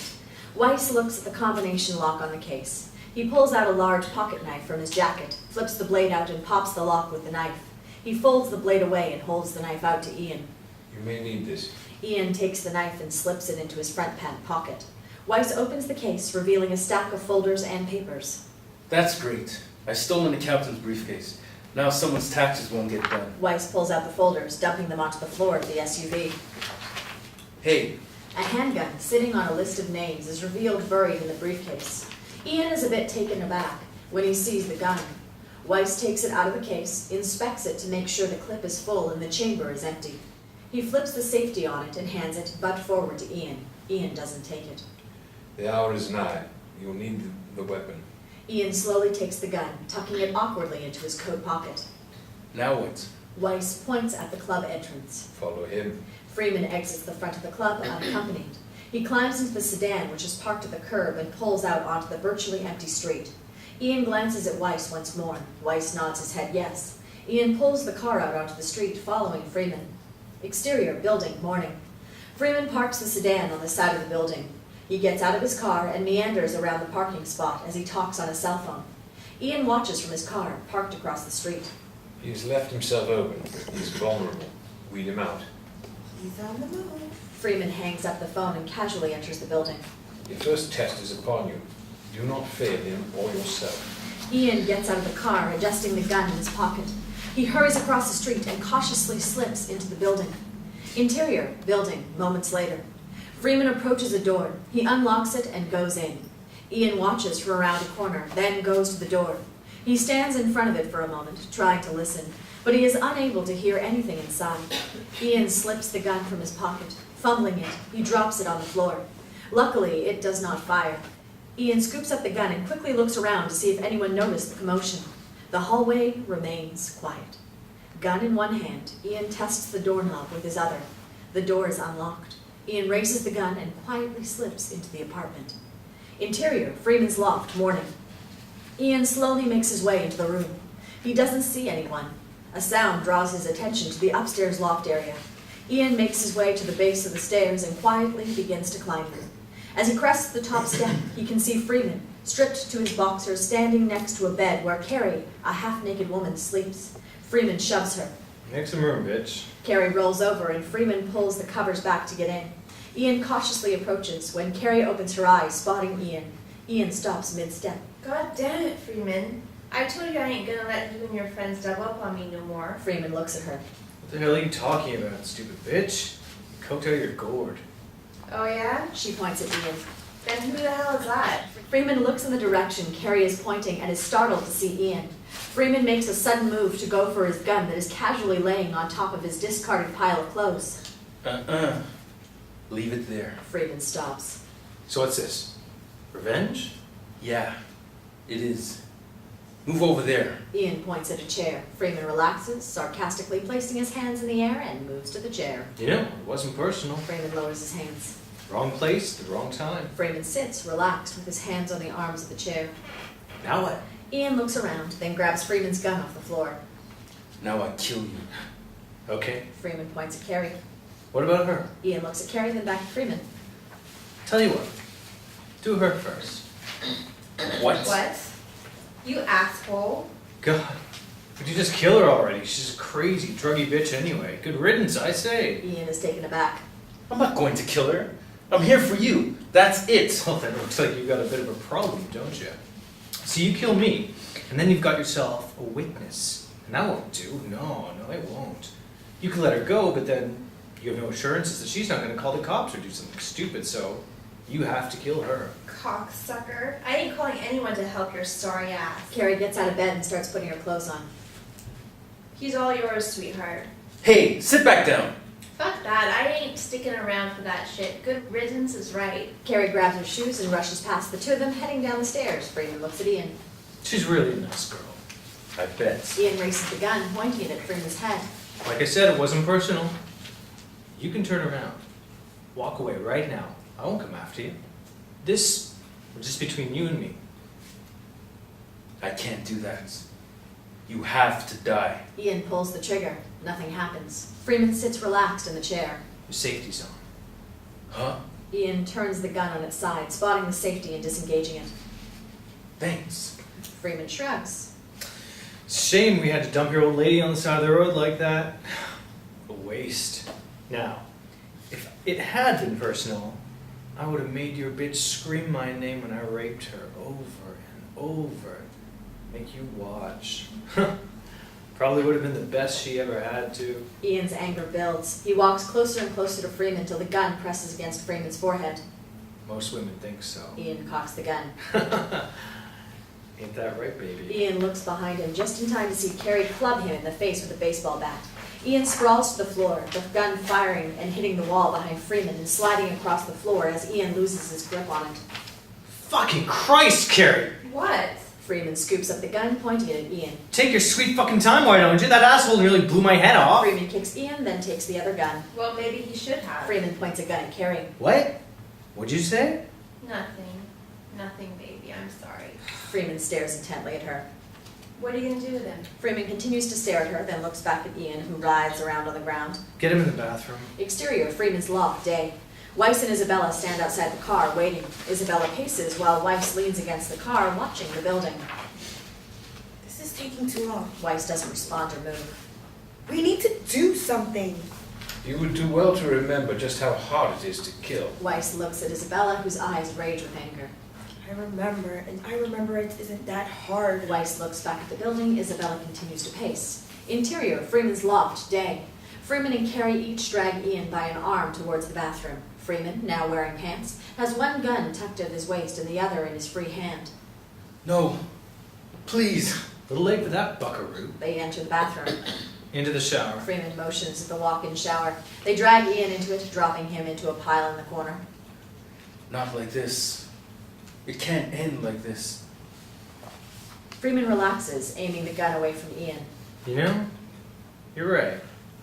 Not like this. Freeman looks over his shoulder at Carrie. Give me something to cover this asshole with so I don't get blood all over myself. Carrie wanders into the bedroom loft. No. No. Not my fucking sheets! That's Egyptian cotton, you dumb bitch. Something else. Like what? I don't know. Go look downstairs and hurry up. Freeman looks back at Ian, shaking his head no. God, she's stupid.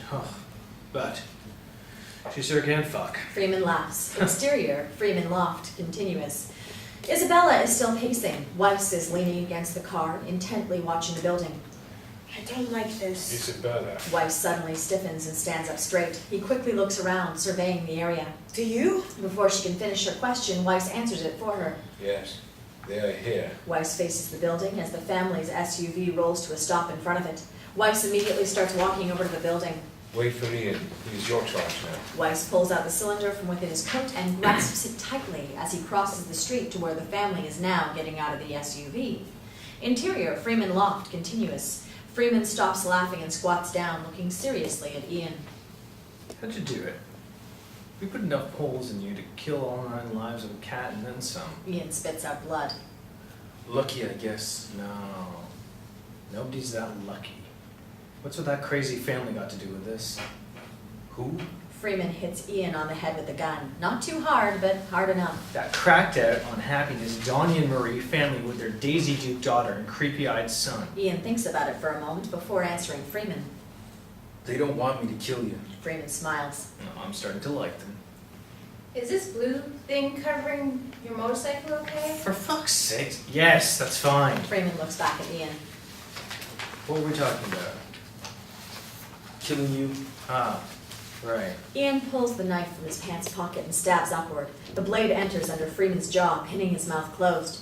Blood squirts from Freeman's clenched jaw as he tries in vain to scream. He drops the gun and falls to the shower floor as he attempts to remove the knife. Ian pounces on top of Freeman and begins slamming his head on the tiled floor.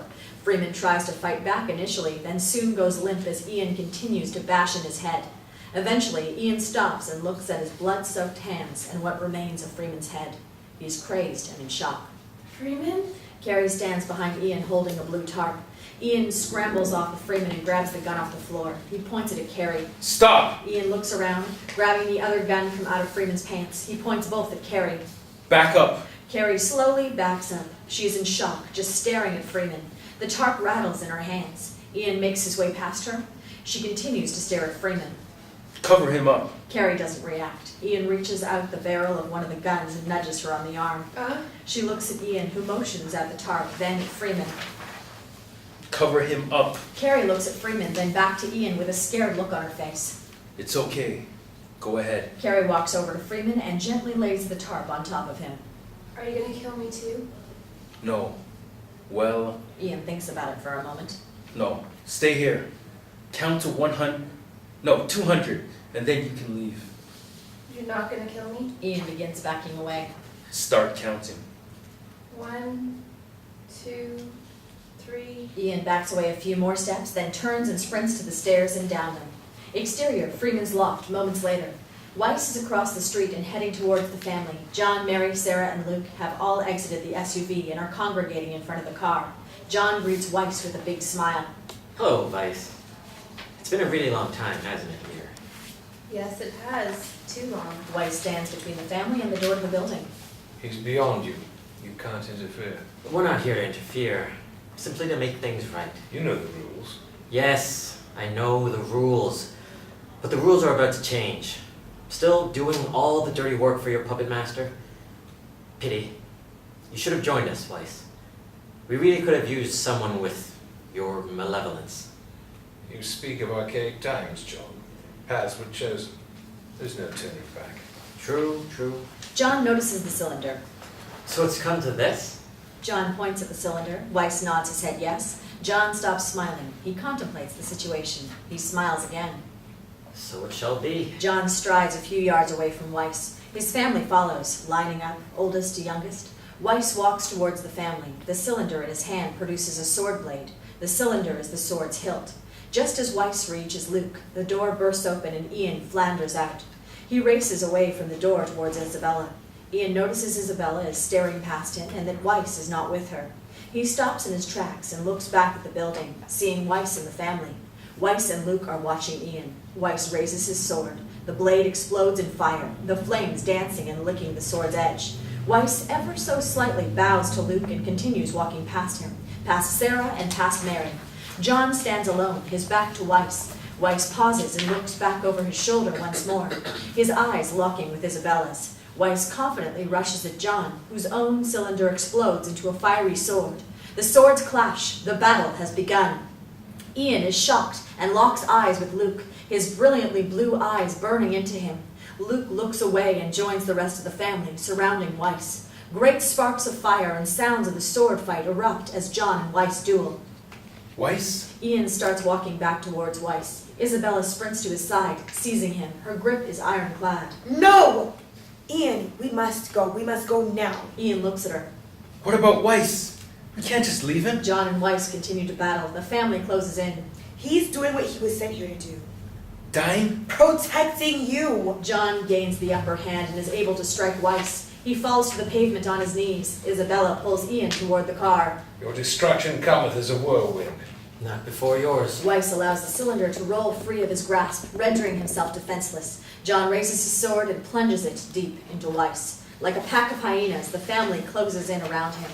Reluctantly, Ian turns away from Wice, and with Isabella at his side, they race to the car. They get in and speed away, the tires screeching and smoking. Interior, car, day. Ian races the car down the street. Glancing in his rearview mirror, a blinding vortex of light illuminates the skyline from where they just came from. Ian looks back, not paying attention to his driving. What the? The car drifts into oncoming traffic. A horn wails. Ian! Ian looks back to the road. The front end of a pickup truck barrels down at them. He jerks the wheel to the side, forcing the car out of the way of the oncoming truck, but launching it up over a curb and into the dirt-filled vacant lot. Ian slams on the brakes, stopping the car. Dust settles over the vehicle. Ian composes himself and looks at Isabella, who is hunched over in her seat. You alright? Isabella looks up. Yes. Ian throws his door open. We've got to get out of here. Ian gets out of the car. Several of the tires are rapidly deflating from jumping the curb. He sprints around the car and opens Isabella's door. Come on! Isabella gets out of the car and stands there. Ian grabs her hand to pull her away. When their hands meet, Ian stops and looks at her. She is backlit by the sun, causing her hair to glow and create the illusion of a halo around her head. Let's go! They sprint across the vacant lot and duck behind a building. Exterior, alleyway, day. Ian and Isabella walk down a grimy alleyway. Isabella, you're here to help me, right? If I can. Ian glances at her, a little surprised by her answer. Things have changed, haven't they? Isabella doesn't respond. I can feel it, or sense it. I'm not sure which. Ian stops walking. Isabella continues on. You're not who you say you are. Neither is Wice. Isabella stops walking. She faces Ian several yards away but does not speak. I can see that now. Ian sits on the ground, his back to a dumpster. If you're really here to help me, then why didn't you stop me? Isabella still doesn't respond. Ian looks down at his bloodied hands. It doesn't matter. It's done. I can't take it back, even if I wanted to. I did what I needed to. Ian looks at Isabella. I did what he asked me to do. Ian studies Isabella, then clenches his jaw, speaking through his teeth. Does he know? I didn't do it for him. I don't serve him. He's your master, not mine. Ian looks away from Isabella. I did it for her, to be with her.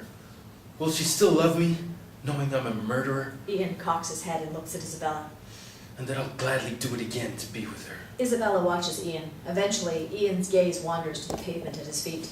Interior, club, day. Roane, accompanied by Chester, an older fat white man, walk through the offices of the club and through the back door. They enter a dank, low-lit hallway. They have to be clean. I won't take them if they're not clean. Roane stops in front of a door. He unlocks the door. They're always clean. Just like last time, and the time before that. Roane swings the door open. A group of 4 prepubescent black boys wearing only soiled white briefs huddle in a corner of the room. The room reeks of fear. Chester licks his lips and steps into the room. Roane's cell phone rings. He answers it, turning his attention away from the room. Talk to me. The great and powerful Roane, I presume. Who am I speaking to? Allow me to introduce myself. My name is John, and we have, or rather, had a mutual acquaintance. Mr. Freeman? Roane stands stoic in the doorway as he speaks on the phone. Chester makes his way over to the group of boys. Roane is seen in the background, but we can't hear what he's saying. Chester approaches the smallest of the boys. You have such a pretty face. Are you scared? Chester lifts the boy's face up. He won't look him in the eyes. It's all right. I won't hurt you. Do you like being here? The boy shakes his head no as he begins to cry. I bet your smile could light up a room. May I see your smile? Chester forces the boy to make eye contact with him. The boy relents and forces a smile. Chester's free hand moves down the outside of his pants and he begins to caress himself. Roane hangs up the phone. Hey, Chester is startled and stops his actions. put it away, you sick fuck. Chester raises his hands to show Roane he's not doing anything. He smiles at Roane as he walks over to him. The boys hold each other tightly. I like that one. Chester hands Roane a stack of cash. Yeah, I bet you do. Roane closes the door on the boys as they exit the room. Exterior, alley, day. Isabella stands sentinel, watching over Ian as the morning wears into day. Ian sits slumped against the dumpster, contemplating everything that has transpired. A hand gently touches his shoulder. Ian looks up. Isabella stands over him. Ian, there's more work to be done. Ian stares up at her for a moment, then nods his head yes. She helps him stand up. They face each other, their faces separated by only a few inches. I was at the university coffee shop. Young, pretentious, cocky. I saw this woman standing in line. I couldn't see her face, but I didn't have to. My heart was pounding. My whole life was suddenly turning upside down. I wanted to run. I wanted to hide. I was scared, but I couldn't move. She turned and she smiled. The man I was, the man I thought I knew, was erased with that one smile. She was always there for me. Now it's my turn to be there for her. Isabella turns away from Ian. When this is over, what will happen to you? My actions here will be evaluated. Ian nods his head in understanding. You will judge me. Isabella walks away from Ian down the alley. Ian watches her for a moment, then follows. Exterior, Freeman's loft, day. Roane exits the loft, followed by Thug 1 and Thug 2. They accompany Carrie from the building. Roane wipes at the blood on his hands. John hands him a handkerchief. It's a shame. Roane studies John before taking the handkerchief. He glances at Mary, Sarah, and Luke as he wipes his hands. Is it smart to have them here? They're here to help, like I am. So you say. What's your interest in this man? Roane extends the handkerchief back to John, who politely declines with a wave of his hand and a shake of his head. A lot of interest. My master has a great deal riding on this pony. Your master? John smiles at Roane. I see. You do know what I'm going to do with him when I find him. Oh yes, we are counting on it. Roane stares at John for a moment, digesting his intentions. He starts walking towards his parked sedan where the thugs and Carrie wait. John falls in step next to him. You said you know where he'll be? In fact, I do. Would you care to share this information? He'll come to you. He intends to enact a skewed notion of revenge upon your being, like he did your friend, Freeman. You wait for him, and he shall be delivered to you. And if he doesn't show, we both want the same thing. He'll show. We'll lead him to you, like a lamb to the slaughter. Roane nods his head in approval, gets in the sedan, and drives away. Exterior, alleyway, day. An intersection of two alleyways forms a T. Isabella crosses this intersection, followed by Ian. As Ian reaches the halfway point, he stops and stares down the adjacent alley. He turns down the adjacent alley. Isabella backtracks to the intersection and curiously watches Ian. She too heads down the alley. Interior, alleyway, day. Ian stands at the end of the alley where it terminates at the loading dock with a bay door. A white cargo van sits in the dock. Isabella joins him at his side. She looks at him quizzically. Exterior, van, day. The driver's door slams shut and Ian's reflection is seen in the side mirror just before the van pulls out of the loading dock and down the alley. Exterior, club, day. The sedan pulls up in front of the building. Roane and Thug 1 get out of the car and head to the front door. They stop at the front door. No doorman is present. Where's Big Jim? Nobody's heard from him since he went to watch that house last night. Roane rips the door open. Lock it down. Roane marches into the eerily quiet of the club. Exterior, city streets, day. Ian drives the van through the city. He and Isabella sit in silence. An SUV approaches them. Isabella sits up, stiff in her seat. Ian! Time seems to slow to a crawl as the SUV passes the van. John nods his head in acknowledgement as the SUV passes by. Ian looks at his side mirror as Isabella looks out to the back of the van. The SUV's wheels screech as it suddenly brakes and flips a U-turn in pursuit of the van. Ian hits the gas and accelerates. They swerve in and out of traffic, navigating the city streets. The SUV runs up on the rear bumper of the van, colliding with it. Ah! The rules have been broken.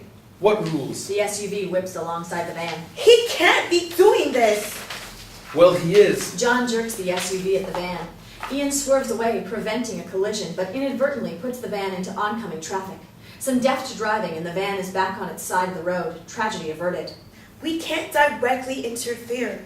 That was the law laid down after the Great War. We are only allowed to influence, not act. Tell him that. The SUV swerves again, harder this time, crashing into the side of the van. Ian fights the steering wheel, keeping the van on its side of the road. The SUV careens towards them again. Ian drastically swerves away from the SUV, guiding the van down a side road. The SUV disappears from sight as it continues down the road. Where is he? Isabella looks out the window, searching for John. I don't know. The van makes a hard turn down another road. Ian hits the accelerator, pushing the van even faster. Did we lose him? I think so. Wham! The SUV T-bones the van, sending it up over the sidewalk and lodging it in the entrance of an alley. Isabella and Ian shake the cobwebs out and peer at the silent SUV. Nothing happens. Ian climbs out of the battered van, focused on something in the alley. What is it? Ian pays her no heed and walks down the alley. Ian! Exterior, alleyway, day. Isabella gets out of the van and follows Ian. He stands in front of a door. I know this place. He points at the door. He's in there. Ian pulls the gun out of the front of his pants and checks the clip. He switches it with the gun tucked in the back of his pants and checks that clip. Satisfied, he wields the gun and approaches the door. Ian, this doesn't feel right. It doesn't matter. We have to get out of here. No. Ian stands in front of the door and takes a couple of deep breaths, collecting himself. Isabella joins him at his side. They look at each other. Isabella smiles. Ian nods his head. Bang! Bang! Bang! Ian pounds on the side of the door with the butt of the gun, then steps to the side, leaving Isabella standing in front of the door. Click. The door is unlocked and a gun is thrust out at Isabella. She stands there, unflinching. The door is opened further and Thug 1 stands in the doorway. Well, what do we have here? His eyes brighten as he looks Isabella over. Just what the doctor ordered. Thug 1 steps out and Ian hits him in the back of the head with his gun. Ow! He stumbles forward a step, then turns, facing Ian. What the? Ian hits him again, this time smack in the middle of his forehead. His eyes roll up in his head, his legs give out, and he drops straight down, unconscious. His gun drops to his side, clattering on the pavement. It erupts as the round in the chamber leaps from the barrel. The bullet sails past Ian, barely missing him. It hits the far wall and ricochets off, traveling safely away from them. Ian stands up straight from his instinctive duck and looks down the alley in the direction of the stray bullet. Somebody's watching over me. Ian is about to walk into the building when he freezes in mid-step. Isabella follows his gaze down the alley, locking eyes with John. It's over, Isabella.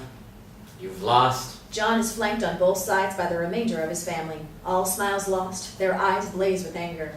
Go finish this. I'm not leaving you. You must. Isabella, with a force of 10 men, shoves Ian through the door, then slams it shut behind him. She grabs the doorknob from one hand and rips the handle from the door, preventing Ian from coming after her. Interior, club, day. Ian collects himself and rushes the door. He is unable to budge it open. He desperately tries, but to no avail. Resorting to pounding on the door, he calls out to Isabella. Isabella!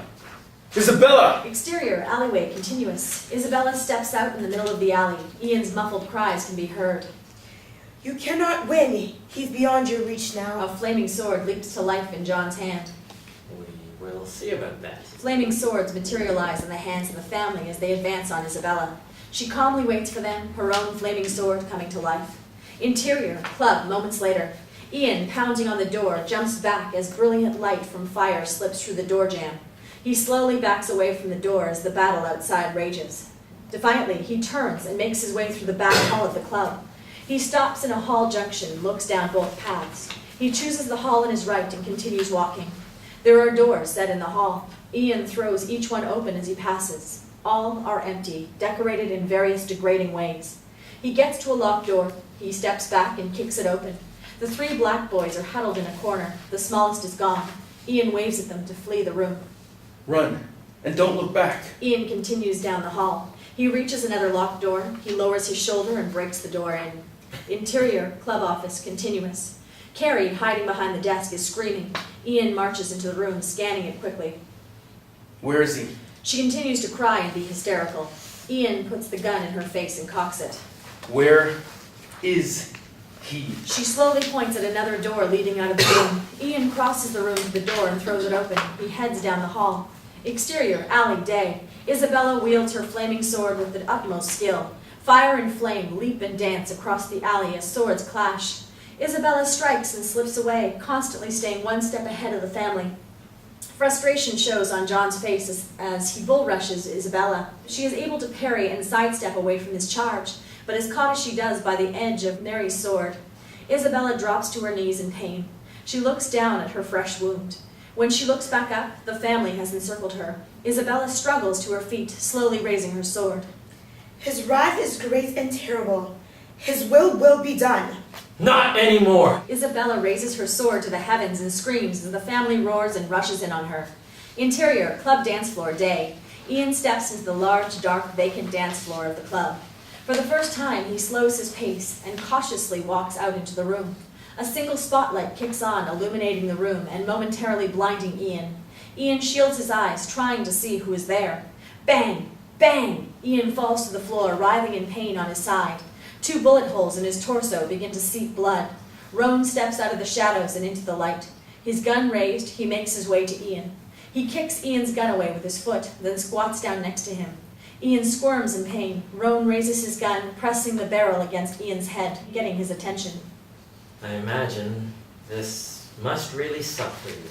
Ian struggles to reach for the gun tucked in the back of his pants. Roane spots the gun, grabbing it before Ian has a chance to secure it. Roane tests the weight of the gun in his hand. You came prepared, but not well enough. Roane stands, tucking his own gun away in its holster, pointing Ian's gun at him. You should have done us all a favor and stayed dead. Maybe I did. Ian stammers to his feet, slowly coming to a stand in front of Roane. The bullet holes seep blood with every breath Ian takes. I don't think so, but you will be in a minute. I'll see you in hell. Sure. Bang! Ian flinches as the gun explodes in Roane's hand. The gun clangs to the floor as blood pumps from Roane's missing index finger. Ian, realizing he hasn't been shot again, musters all his strength and lunges at Roane.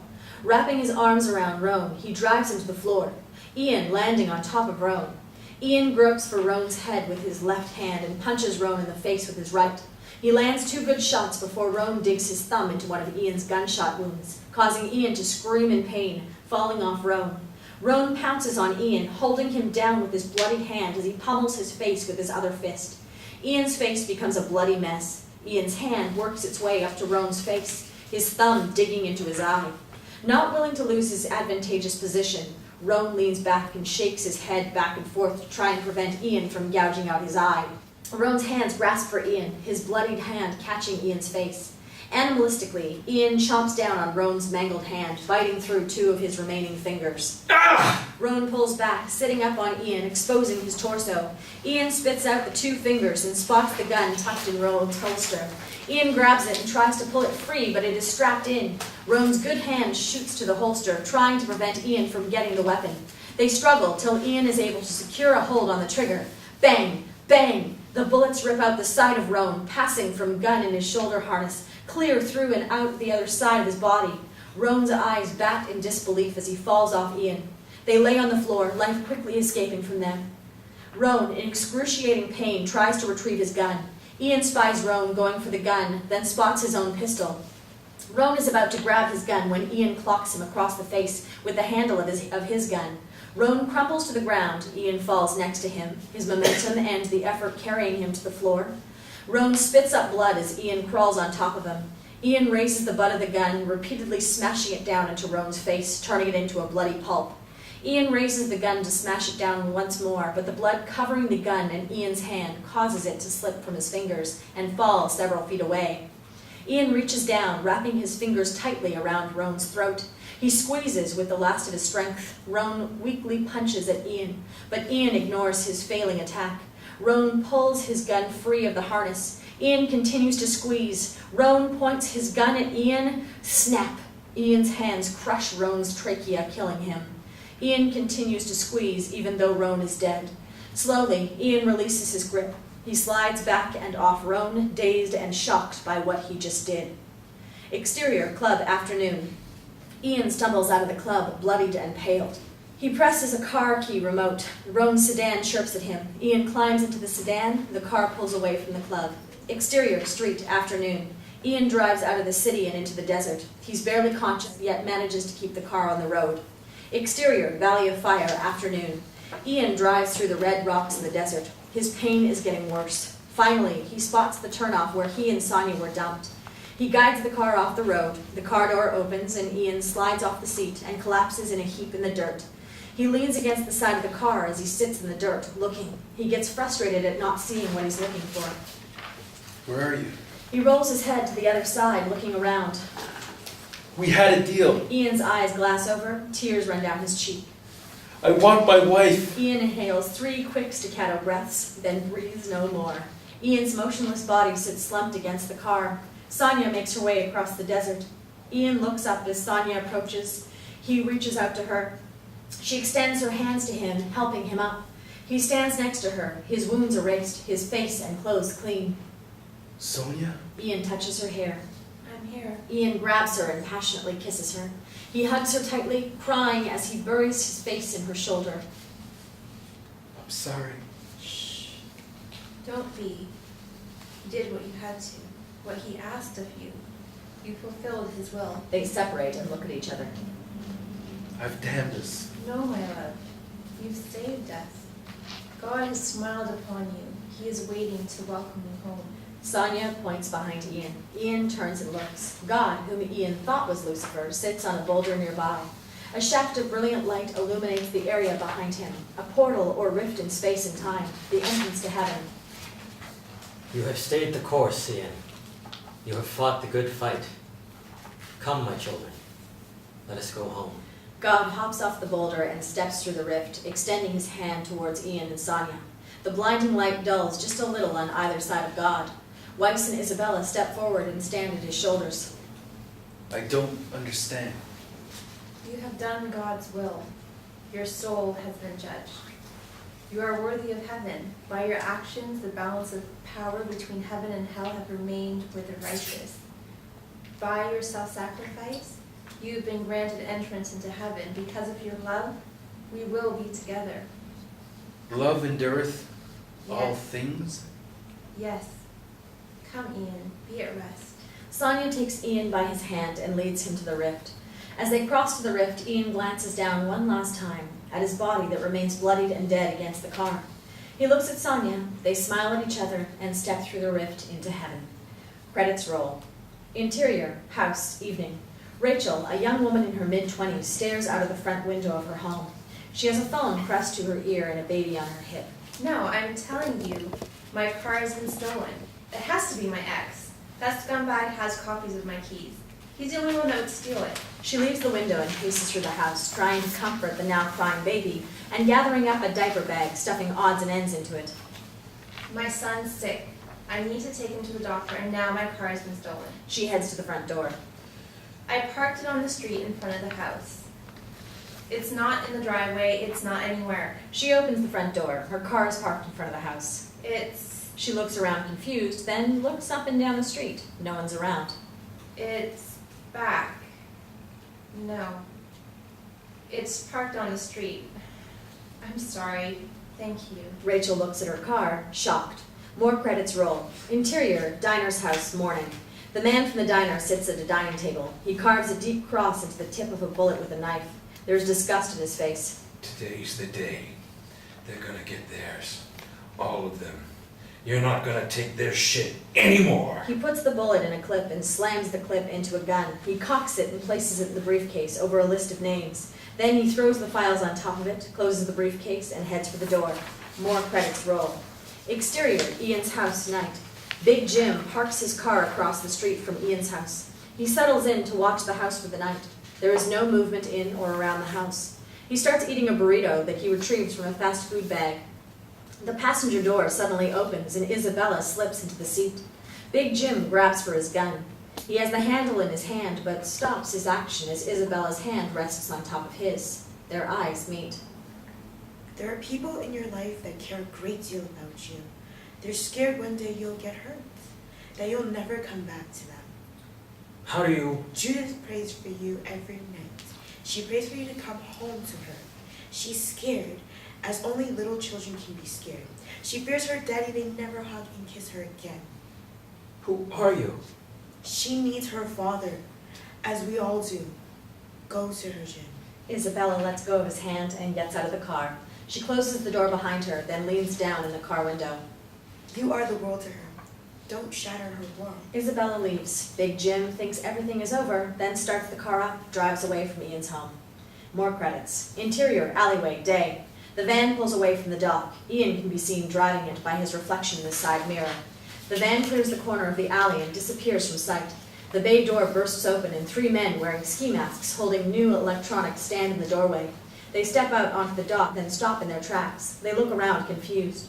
Where's the van? It was right here. Well, it's not here now. An alarm goes off inside the building. The thieves look at each other. They run comedically down the alley as they carry huge LED boxes.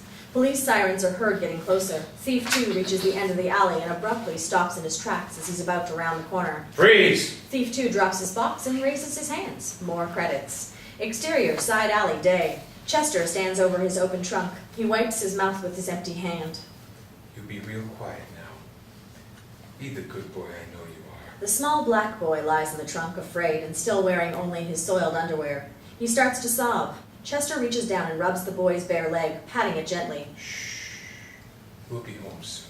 Ping! An audible ricochet is heard echoing down the alley. Chester looks over his shoulder to investigate. What the? Zip! Splat! The bullet slams into Chester's forehead. He stands there, momentarily dazed, blinks once, then collapses to the ground. A long moment transpires before the timid and scared boy peeks out of the trunk. Seeing Chester dead, he carefully and quickly climbs out of the trunk and runs off out the back way out of the alley. Credits roll.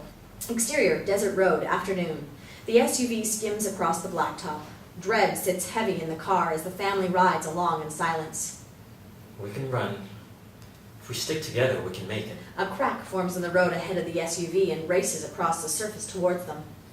We'll keep on the move. Not go to the same place twice. Never stay long. Smoke rises from the crack as it grows. Shut up! Shut up! The tires lock as the SUV slides to a stop mere feet from the smoking, fiery crevice that splits the road down the middle. Panic sets in inside the SUV, except for Luke, who calmly observes everything from his seat. I'm not going back. Me neither.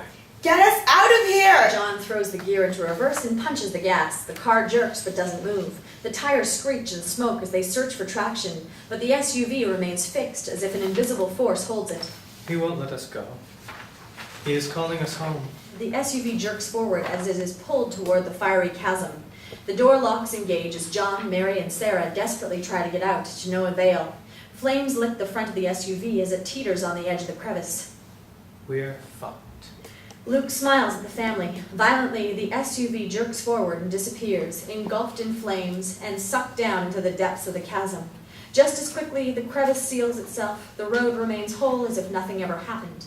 Silence fills the desert. Remainder of credits roll. The end.